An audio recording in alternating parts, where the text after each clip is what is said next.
총관리 여건으로 부름을 받은 후 저는 첫 임무를 수행하기 위해 가족과 함께 코스타리카에서 솔트레이크 시티로 왔습니다. 이곳 미국에서 저는 다양한 민족적 배경과 문화를 지닌 훌륭한 분들을 만나 뵙는 축복을 받았습니다. 그분들 중에는 저처럼 라틴 아메리카 국가에서 태어난 분들도 많습니다. 저는 다음과 같은 사실에 주목하게 되었습니다. 미국에 있는 많은 히스패닉 1세대는 스페인어를 주로 사용하고 영어는 의사소통이 가능할 정도로만 구사한다는 것입니다. 히스패닉 2세대, 즉 미국에서 태어났거나 어린 나이에 이곳에 와서 학교를 다닌 세대는 영어는 아주 잘하지만 스페인어는 그다지 유창하지 못한 것 같습니다. 그리고 3세대에 이르면 대체로 그들은 조상의 모국어인 스페인어를 잃어버리게 됩니다. 이것을 간단히 언어학적 용어로 하면 언어상실이라고 합니다. 모국어가 잘 쓰이지 않는 외국으로 가족이 이주할 때 그런 언어상실이 발생할 수 있습니다. 이러한 현상은 히스패닉계뿐만 아니라 전 세계적으로 모국어가 새로운 언어로 대체되는 곳이라면 어디서라도 발생합니다. 몰몬경의 선지자 니파이도 약속의 땅으로 이주할 준비를 하면서 조상의 언어를 잃어버릴까 봐 염려했습니다. 니파이는 이렇게 기록했습니다. 보소서, 우리가 이 기록을 얻어야 함은 하나님 안에 있는 지혜니 우리가 우리 조상의 언어를 보존하여 우리 자손들에게 전해주게 하려는 것이요. 그런데 니파이는 또 다른 종류의 언어에 대해서도 잃어버릴 것을 염려했습니다. 다음 구절에서 그는 이렇게 말했습니다. 그리고 또한 우리로 하여금 세상이 시작된 때로부터 지금에 이르기까지 하나님의 영과 권능으로 전달되어 모든 거룩한 선지자의 입으로 세상에 전해진 말씀들을 보존하여 그들에게 전해주게 하려는 것이니이다.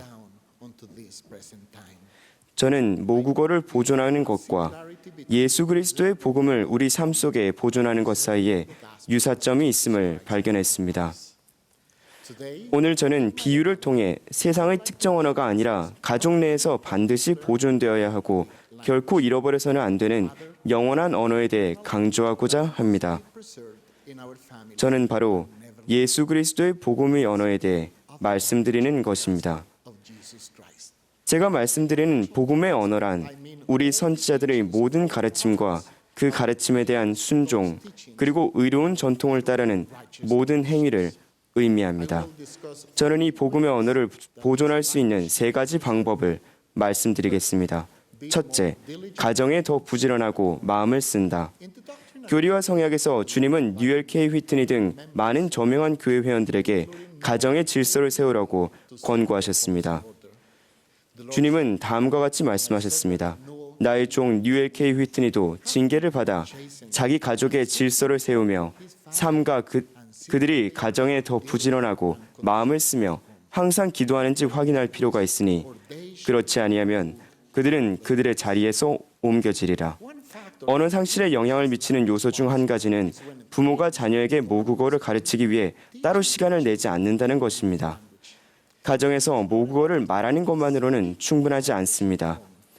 부모가 모국어를 보존하기를 바란다면 가르쳐야 합니다.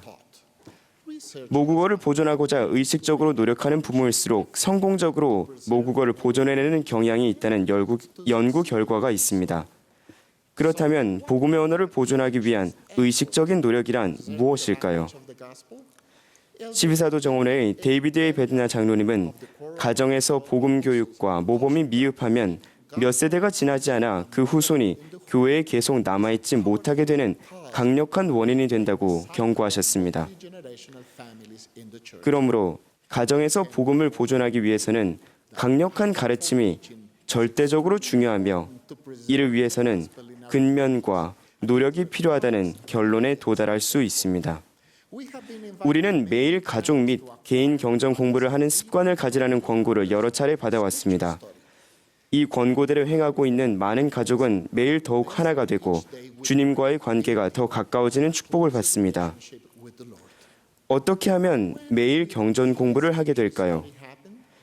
부모가 경전을 손에 들고 경전 공부를 위해 함께 모이자고 가족에게 사랑으로 권유할 때 경전을 공부하게 됩니다. 그 외에 다른 방법으로는 경전 공부를 매일 지속하기가 어렵습니다. 아버지, 어머니 여러분, 이러한 커다란 축복을 놓치지 마십시오. 돌이킬 수 없을 때까지 기다리지 마십시오. 둘째, 가정에서 강력한 모범을 보인다. 한 언어학 전문가는 모국어를 보존하려면 자녀를 위해 언어가 살아 숨쉬게 해야 한다고 했습니다. 우리의 가르침과 모범이 함께 작용할 때 언어는 살아 숨쉬게 됩니다. 어렸을 때 저는 방학이면 아버지 공장에서 일을 했습니다. 제가 급여를 받으면 늘 아버지께서는 이렇게 질문하셨습니다. 그 돈으로 뭘 할 거니? 저는 어떻게 답해드려야 하는지 알고 있었습니다. 11조를 내고 선교 사업을 위해 저금할 거예요. 8년가량 아버지 공장에서 일하면서 저는 아버지의 그 질문에 한결같이 답했고 아버지는 11조 내는 법을 제게 가르쳤다고 생각하셨습니다. 하지만 아버지는 제가 사실 이 중요한 원리를 어느 한 주말을 통해 배웠다는 사실은 모르셨을 겁니다. 제가 그 원리를 어떻게 배웠는지 말씀드리겠습니다. 중앙아메리카의 내전과 관련된 몇몇 사건을 겪은 후 아버지의 사업은 파산했습니다. 정규직 직원을 200명가량 두고 있던 아버지의 회사에는 어느새 5명도 안 되는 재봉사만 남았으며 그것도 일거리가 있을 때만 저희 집 차고에서 일하곤 했습니다. 그런 힘든 시기를 보내던 어느 날 저는 부모님이 11조를 내야 하는지 아니면 자녀들을 먹일 음식을 사야 하는지 의논하는 이야기를 들었습니다. 일요일에 저는 아버지가 어떻게 하시나 보려고 아버지 뒤를 졸졸 따라다녔습니다. 교회 모임을 마친 후 저는 아버지가 봉투를 하나 들고 그 안에 11조를 넣는 모습을 보았습니다. 제가 배운 교훈은 그것이 다가 아니었습니다. 제게는 이제 우리는 무엇을 먹고 살아야 하나라 라는 의문이 남아 있었습니다. 월요일 이른 아침에 누군가가 저희 집 문을 두드렸습니다. 문을 열었더니 아버지를 찾아온 사람들이었습니다. 저는 아버지를 불렀습니다. 아버지가 오시자 방문객들은 급한 재봉 주문이 있는데 최대한 빨리 해달라고 말했습니다. 그들은 너무 급한 주문이니 대금도 미리 지불하겠다고 말했습니다. 그날 저는 11조를 내는 원리와 그에 뒤따르는 축복에 대해 배웠습니다. 신약에서 주님은 모범을 보이는 일에 대해 이렇게 말씀하십니다. 내가 진실로 진실로 너희에게 이르노니 아들이 아버지께서 하시는 일을 보지 않고는 아무것도 스스로 행할 수 없나니 아버지께서 행하시는 그것을 아들도 그와 같이 행하느니라. 자녀들에게 성전 결혼과 금식, 안식일을 거룩하게 지키는 것의 중요성에 관하여 그저 이야기하는 것만으로는 충분하지 않습니다.